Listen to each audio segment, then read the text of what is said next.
کہ شام کا دوسرا سفر اور نستورہ راہب سے ملاقات۔ حضرت خدیجہ رضی اللہ تعالیٰ عنہ عرب کی شریف خاندان کی بڑی مالدار عورت تھی۔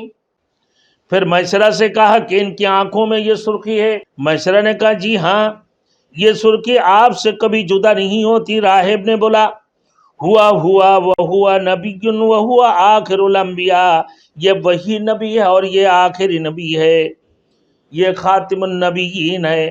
پھر آپ خرید و فروخت میں مشغول ہوئے۔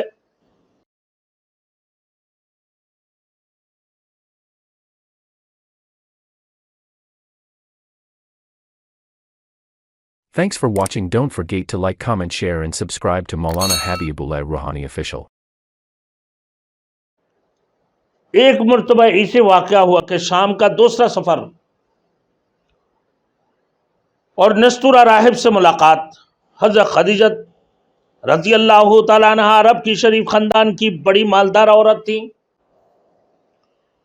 ان کی شرافت نسبی اور عفت و پاکدامنی کی وجہ سے جاہلیت اسلام میں لوگ ان کو طاہرہ کے نام سے پکارتے تھے۔ قریش جب اپنا قافلہ تجارت کے لیے روانہ کرتے تو حضرت خدیجہ الکبریٰ رضی اللہ تعالیٰ عنہ بھی اپنا مال کسی کو بطور مضاربہ دے کر روانہ کرتے۔ ایک حضرت خدیجہ رضی اللہ تعالیٰ عنہ کا سامان قریش کی کل سامان کے برابر ہوتا تھا۔ جتنے کل قریش کی سامان ہوتے تھے تجارت کے اندر، حضرت خدیجہ الکبریٰ رضی اللہ تعالیٰ عنہ کا اکیلے اتنے سامان ہوا کرتا تھا۔ جب رسول مقبول صلی اللہ علیہ وسلم کی عمر شریف 25 سال کی ہوئی اور گھر گھر میں آپ صلی اللہ علیہ وسلم کی امانت دیانت کا چرچا اور کوئی شخص مکہ میں ایسا نہ رہا کہ آپ کو امین کی لقب سے نہ پکارتا ہو، تو حضرت خدیجہ رضی اللہ تعالیٰ عنہ نے آپ کے پاس پیغام بھیجا کہ اگر آپ میرے مال تجارت کے لیے لے کر شام جائیں تو آپ کو بنسبت دوسروں کی 2 گنا دوں گا، معاوضہ دوں گی، میں اس سے بھی زیادہ یعنی 2 گنا معاوضہ دوں گی آپ کو۔ حضور صلی اللہ علیہ وسلم نے بھی اپنے چچا ابو طالب کی مالی مشکلات کی وجہ سے اس پیغام کو قبول فرمایا۔ حضرت خدیجہ رضی اللہ تعالیٰ عنہ کا غلام میسرہ کے ساتھ شام کی طرف روانہ ہوئے۔ جب بصرہ پہنچے تو ایک سایہ دار درخت کے نیچے بیٹھے وہاں ایک راہب رہتا تھا جس کا نام نستورہ تھا، اور وہ دیکھ کر آپ کی طرف آیا اور آپ کو دیکھ کر یہ کہا کہ عیسی ابن مریم علیہ السلام کی بات سے لے کر اب تک یہاں آپ کے سوا اور کوئی نبی نہیں اترا۔ پھر میسرہ سے کہا کہ ان کی آنکھوں میں یہ سرخی ہے۔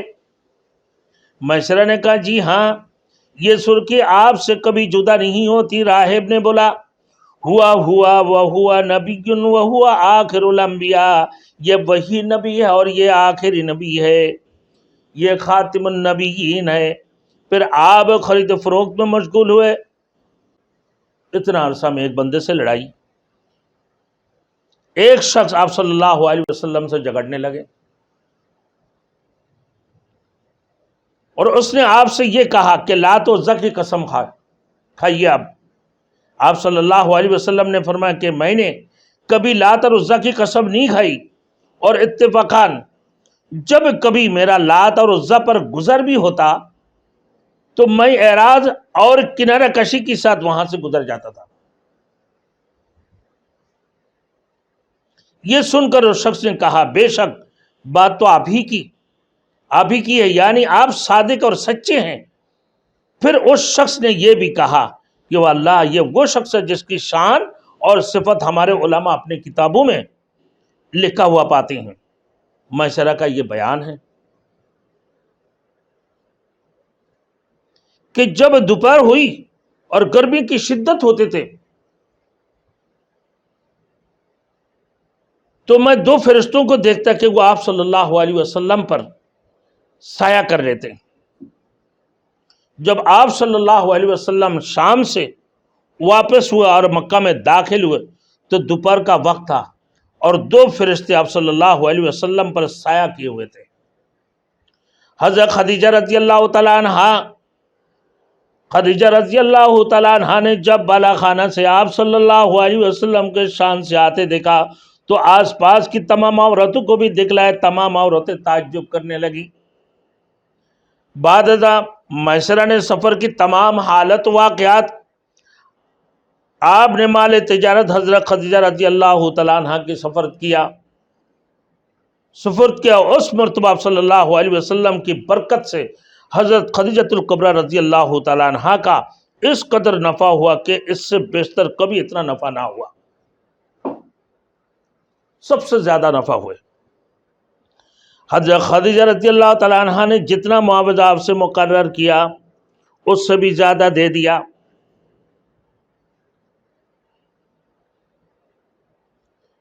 اب میرے دوستوں یہاں پر کچھ باتیں ہیں کہ میسرہ کی یہ واقعہ، بعض کہتے ہیں ان کی راوی صحیح ہے، بعض کہتے ہیں کہ ان کی راوی ضعیف ہے، کہ جو حدیث کی روایت کی ہے موسیٰ بن عقبہ، محمد بن اسحاق واقدی، ان کے متعلق بات ہے۔ لیکن خلاصہ کلام یہ ہے کہ واقدی کے بارے میں قول محقق اور راجح اور اقرب الی الصواب یہ ہے کہ واقدی ضعیف ہے، دروغگو اور افسانہ ساز نہیں ہے۔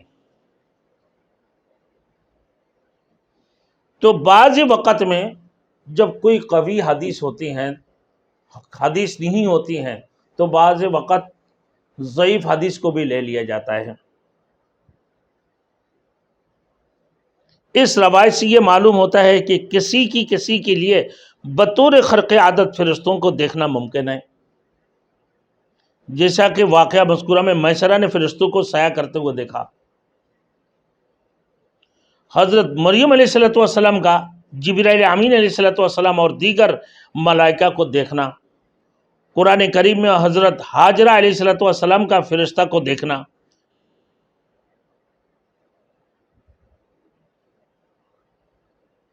صحیح بخاری کتاب الانبیاء میں، اور عمران ابن حسین رضی اللہ تعالیٰ عنہ کا اپنے کرامان کاتبین کو دیکھنا اصحابہ میں مذکور ہے۔ دوسری نمبر فائدہ اس میں یہ ہے کہ اب تک متعدد روایت سے یہ معلوم ہو چکا ہے کہ آپ پر آبر سایہ کرتا تھا۔ مثلا حلیمہ سعدیہ رضی اللہ تعالی عنہ اور ان کی بچوں کا آپ پر آبر کا سایہ کرتے دیکھنا، اور شام کی پہلے سفر میں باہرہ راہب کا آبر کی سایہ کو خود دیکھنا اور دوسروں کو دکھلانا ابو موسیٰ اشعری رضی اللہ تعالیٰ عنہ کی حدیث سے بحوالہ ترمذی ہم نقل کر چکے ہیں۔